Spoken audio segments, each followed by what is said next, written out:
Lamentablemente José es vendido como esclavo, se lo llevan a Egipto y llega a casa de una persona llamada Potifar.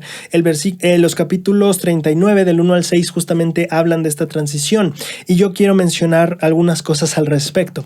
Primero que nada, ¿quién era Potifar? El manual de instituto en la página 73 dice lo siguiente.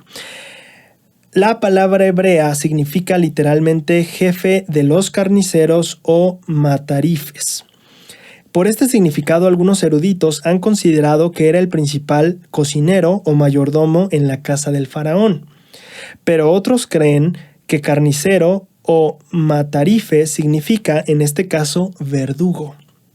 Por lo tanto, Potifar era el oficial comandante de la Guardia Real en el que se llevaban a cabo las ejecuciones ordenadas por la ley. En cualquiera de los dos casos, Potifar era un hombre importante, pero la segunda posibilidad especialmente le otorgaría gran poder y una buena posición en Egipto. Entonces tenemos dos ideas principales que tienen que ver con quién era Potifar o qué cargos ocupaba. Por un lado está la teoría o la hipótesis de que probablemente tenía que ver con las cuestiones de carnicería o la parte de ser cocinero, o el jefe o el principal de los cocineros, pero por otro lado tenemos que podría ser el encargado de las ejecuciones. Cualquiera de las dos les da bastante poder, sería una persona de renombre, de importancia, bastante cercana al faraón, siendo la última tal vez la parte de las ejecuciones todavía un poquito más rígida y fuerte. Entonces, pero bueno, llegó José a la casa de alguien bastante importante en Egipto, ese es el punto. Ahora, ¿qué es lo que pasa estando José ahí? Génesis 39 del 1 al 6 nos menciona que José, estando ya en casa de Potifar, prospera bastante. Dicen las escrituras que Jehová estaba con él, que Jehová lo prosperaba, que Potifar veía que José tenía básicamente al Señor de su lado. Esto detonó algunas reflexiones en mí. Si tú y yo nos podemos a pensar, decimos, órale, qué padre, le estaba yendo bien, a donde fuera Jehová lo estaba acompañando, y digo sí, pero no tienes que pensar que sus situaciones eran ideales, porque sí, le iba muy bien en casa de Potifar y Potifar todavía lo quería mucho, pero todavía era el esclavo. Y a veces se nos olvida eso al hablar de la historia de José. Decimos, wow, cómo Jehová lo prosperó. Y espérate, sí. Pero Jacob seguía siendo esclavo. José, seguía siendo esclavo. No tenías derechos, no tenías propiedades, no tenías paga. Como dice el relato de Génesis, se ocupaba de su comida, ¿no?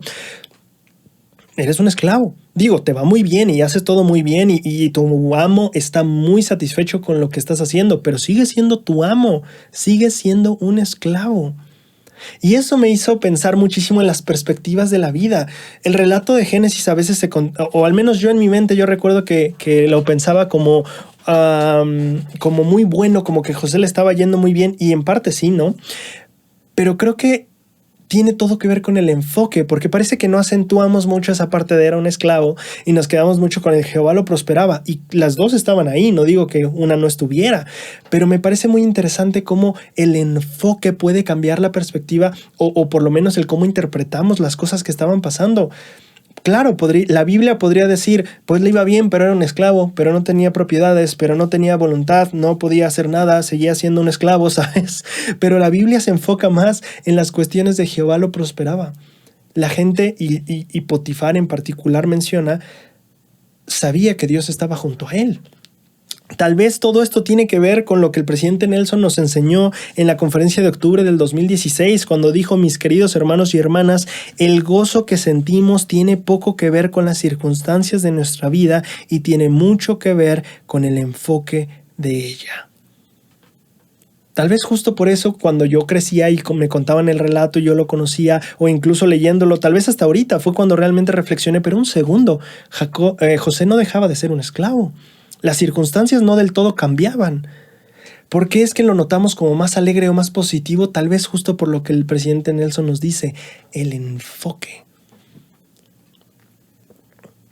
Tal vez si le ponemos en términos modernos, sí, José todavía no tenía el aumento que quería en el trabajo, tal vez no conseguía el trabajo que quería, es más, tal vez ni trabajo tenía, etcétera. ¿Sabes? Podemos darnos cuenta que sus circunstancias no eran las que seguramente a él le gustaría que fueran. Era un hombre libre y ahora era un esclavo. Le iba muy bien, pero seguía siendo un esclavo. Y cuando nos ponemos a pensar en esa perspectiva, tal vez nos damos cuenta, claro, es que tal vez el relato mismo de la Biblia, o incluso José mismo entendía este principio, no tiene que ver tanto con las circunstancias, sino el enfoque que tengas. Quiero contarte, no es cierto, todavía no es tiempo de la historia, creí que ya había llegado, no. Entonces, ¿qué aprendemos? Tiene que ver con el enfoque de nuestra vida. Y José parece que sabía esa lección. Sí, soy esclavo, pero vamos a hacer lo mejor que se pueda y con la compañía de Jehová. Y lo vamos a hacer. Y el relato bíblico refleja ese enfoque. Me encanta. Imagínate de ti, ¿cómo te gustaría que se escribiera de ti? ¿Con qué enfoque te gustaría que se describiera tu vida? Todos tenemos cosas geniales en nuestra vida y cosas que no nos gustan tanto. ¿Con qué enfoque quieres que se escriba tu vida? Bueno, con ese enfoque vívela. Me encanta bastante, esa lección.